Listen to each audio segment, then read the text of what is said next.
How to fix Brawl Stars stuck on loading screen. To fix the issue, you have to follow this step.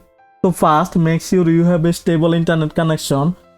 If you don't have a stable internet connection, then restart router or switch network. After that, force close the game or restart your phone. Now clear cache. Now you have to clear the cache. To clear cache, go to settings and then click on apps. After that, click on Brawl Stars and then click on clear cache. Step 4, update game. If you have any update available, then check for update in the App Store and install the latest version. Step 5, check server. Look for server issue on Brawl Stars social media. Step 6, free storage. Ensure your device has enough free space. And then reinstall game. Uninstall and reinstall Brawl Stars, then log in with Supercell ID. And finally, update device. Ensure your OS is up to date. If the above step doesn't work for you, then you have to contact the Supercell support.